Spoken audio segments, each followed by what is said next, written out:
Halo teman-teman, apa kabarnya? Semoga dalam keadaan sehat walafiat. Kita berjumpa lagi di channel YouTube Nopel Hanin Humairo. Saya mengucapkan terima kasih yang sangat-sangat besar luar biasa kepada semua teman-teman yang sudah dengan setia menunggu kelanjutan novel Wajah Asli Istri Baruku ini. Dan inilah hadiah dari kesabaran dan kesetiaan teman-teman semuanya. Oke, mari kita lanjutkan. Afgan. Aku melarik senyuman pada wanita yang langsung menembak sasaran. Dan dia makin gemas sebab tak ada jawaban apapun. Kak Afgan nakal, ngomong napa? Aku malah bangkit sambil mengacak rambutnya dan Adela jadi murka. Assalamualaikum. Aksi balas dendam Adela tertahan sebab terdengar salam. Dari suaranya aku tahu itu Rian. Syukurlah aku jadi selamat dari amukan Adela. Kekasih tercinta datang tuh. Bye. Meski matanya mendelik, ia tak bisa berbuat apa-apa. Jelaslah, harus menyambut suaminya dulu.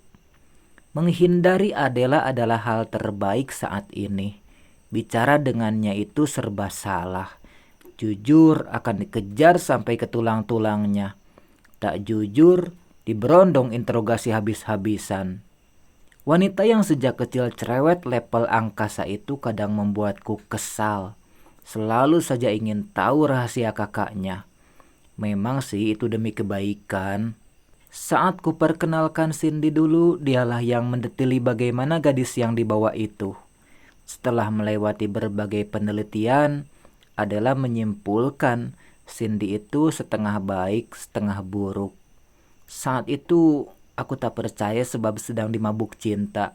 Dan Adela pun tidak memaksakan pendapat sebab dia tahu itu hak mutlak kakaknya. Kini apa yang dulu Adela katakan terbukti. Cindy baik saat semuanya baik. Namun keluarlah sisi buruknya kala semua serba susah. Intinya wanita itu hanya membutuhkan kenyamanan. Dia bukan tipe yang sanggup bertahan dalam penderitaan. Kak Alan harus ke sana. Kak Alan harus lihat janda kembang inceran Kak Afgan. Iya. Alan tergelak mendengar celotehan Adela. Suaranya benar-benar pecah di ruang keluarga rumahku. Sementara istrinya terkikik geli. Wah, kabar baik nih. Kapan kira-kira jadwal lamaran? Canda Naila istri Alan. Kita harus memaksa, sebab janda dan dudaknya sama-sama jaim, gemesin. Saran Adela sambil melotot padaku. Ia kesal mungkin sampai detik ini aku tak bicara apapun. Gimana maksanya? Culik gitu jandanya. Seloroh Alan. Lah, ngapain maksa mah? Mas Afgannya aja santai. Selak Rian. Is, papa nih. Ini tuh kesempatan paling langka sejagat raya. Nunggu apa lagi coba? Sama anak-anaknya ke Afgan udah deket banget. Tuh kan, paket komplit. Paksa Adela.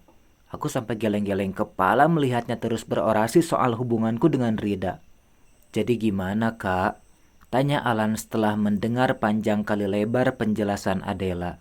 Ya nggak gimana-gimana. Jawabku dan timpukan bantal dari Adela pun tepat mengenai wajahku.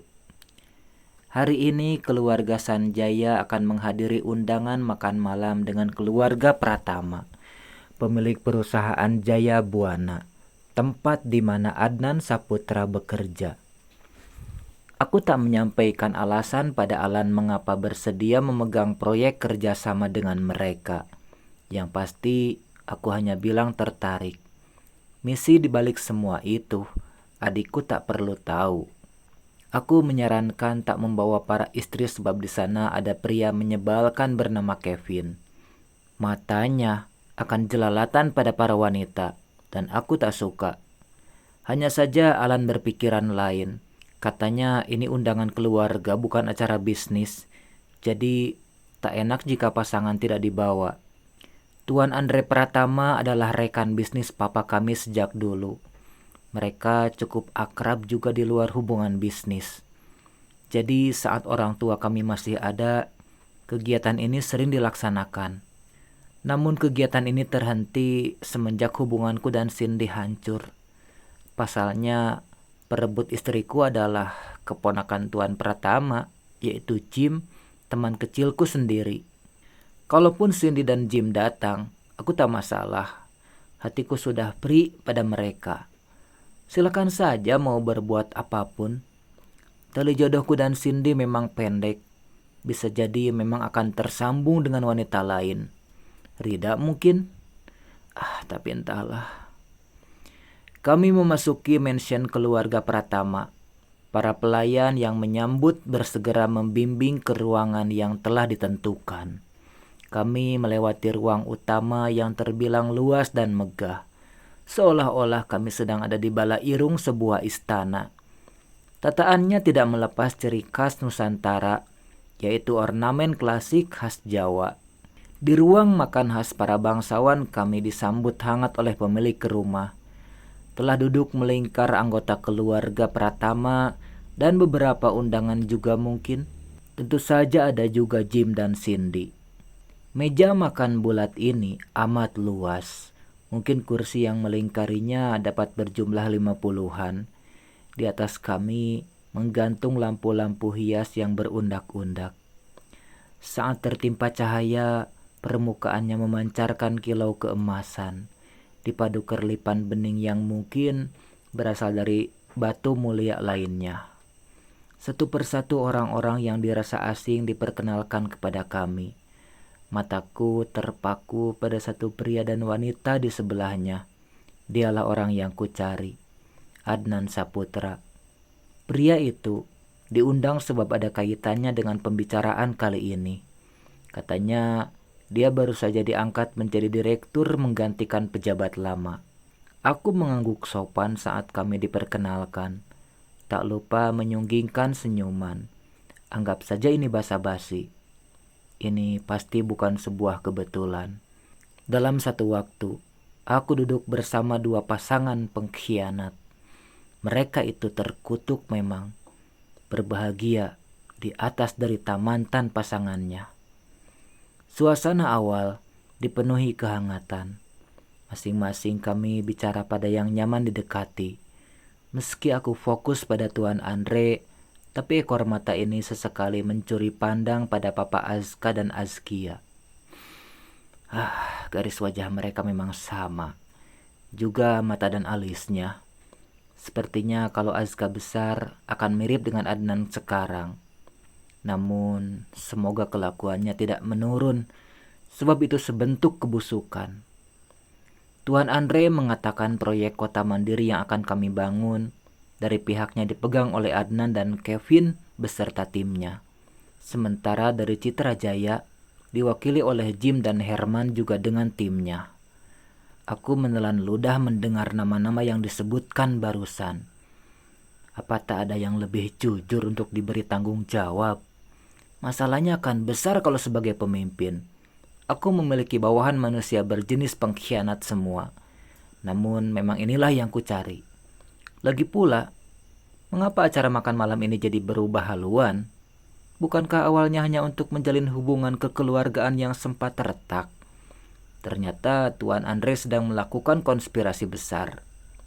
Dari pihak kami, proyek akan dipegang oleh saya, Afgan Sanjaya. Tentu sebagai pemimpinnya. Akan dibantu oleh Tuan Randy dan Nyonya Letia beserta tim. Sebenarnya Alan tak setuju aku memegang proyek itu. Katanya akan menguras tenaga dan pikiran. Namun, karena kakaknya ini bersikukuh, dia mengalah. Aku sudah menduga akan ada yang ternganga. Siapa lagi kalau bukan Jim dan Cindy. Tentu saja mereka tak suka ada di bawah kepemimpinanku dalam menjalankan proyek ini. Tidak halnya dengan Adnan. Dia tampak semringah. Pasti tahulah siapa yang akan memimpinnya. Artinya kesempatan melesatkan karir akan menjadi cepat. Bahkan andai aku menawarkan bergabung pasti mau. Jiwa pengkhianat selamanya akan berkhianat. Suasana sedikit tak enak setelah penyebutan namaku. Bahkan Jim pura-pura izin ke belakang. Mungkin ia ingin sedikit melegakan paru-paru akibat sesak yang gila. Inilah tujuanku mengambil proyek itu. Aku ingin memberi sedikit pelajaran pada para pengkhianat. Bukan balas dendam, tapi memberi jerak agar enggan mengulangi kesalahan yang sama. Sekilas melihat saja aku bisa menebak istri Adnan yang sekarang bagaimana karakternya. Ia memang tak bisa banyak tingkah saat ini sebab kedudukannya masih di bawah kami. Coba kalau sudah di atas, pastilah luar biasa angkuhnya. Yang pasti, lelaki dan wanita yang menghancurkan rumah tangga orang lain adalah sahabat setan. Bahkan mungkin setan itu sendiri. Allah kan sudah menyampaikan bahwa setan itu ada pada dua golongan, yaitu jin dan manusia. Dan kini sosok setan dari jenis manusia tepat berada di depan mataku sendiri. Selepas makan, pada akhirnya dilanjutkan dengan pembahasan proyek. Belum apa-apa, suasana sudah tegang. Jim seperti ingin memperlihatkan kekuasaannya. Namun Tuan Andre menepis itu. Bahkan pria tua itu beberapa kali memarahi keponakannya. Aku menikmati suasana ini. Biarkan ia panik dan kehilangan logika. Nanti dengan sendirinya akan jatuh akibat tak mampu lagi mempertahankan kewarasan. Saya kira pembebasan lahan ilegal akan menjegal proyek pembangunan di kemudian hari. Memang kita bisa mulai proyek seiring proses perizinan, tapi risiko digugat itu tinggi. Bukankah kita tidak mau bermain curang dalam proyek ini? Tuan Andre dan Kevin setuju pada pandanganku. Mau tak mau Jim pun ikut.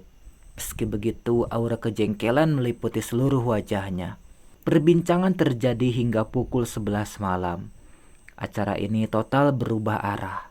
Hampir 90%-nya menjadi ajang pembahasan bisnis. Sisanya basa-basi busuk. Kami senang sekali dapat bekerja sama dengan tuan-tuan sekalian. Semoga kita menjadi tim solid baik di dalam maupun di luar. Amanah, kejujuran, dan profesional adalah suatu hal yang harus mengiringi kerjasama ini. Saya pribadi adalah orang yang benci pada pengkhianatan. Sebab pengkhianat selamanya tetaplah pengkhianat. Dialah yang akan menghancurkan benteng pertahanan sekuat apapun itu. Kuedarkan pandang pada para lelaki yang duduk melingkar. Saat pandanganku bertemu dengan Jim, ia seperti gelisah. Kemudian kuarahkan pada Adnan. Pria itu lebih tenang. Mungkin ia tak merasa ke arah mana pembicaraan ini. Sekali lagi, aku benci pengkhianat.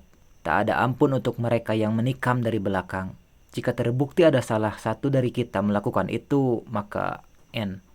Pertemuan usai, kami pun pamit pada tuan rumah. Aku berjabat tangan dengan semua pria. Sementara pada wanita hanya bisa menangkupkan tangan. Saya sangat tersanjung dapat bekerja sama dengan Anda, Mr. Afgan. Semoga kerjasama kita akan membawa kemajuan, ucap Adnan saat menjabat tanganku. Tersenyumlah sekarang Adnan, sebab kelak kau takkan bisa melakukannya. Akan kubuka matamu siapa wanita yang sejak tadi tak melepaskan pandangannya padaku. Istri yang kau pilih, aku yakin bukan wanita baik-baik. Dan pada masa kau menyadari dan menyesal telah melepas Rida, maka semuanya telah terlambat. Sebab saat itu Rida telah menjadi Nyonya Sanjaya. Bersambung.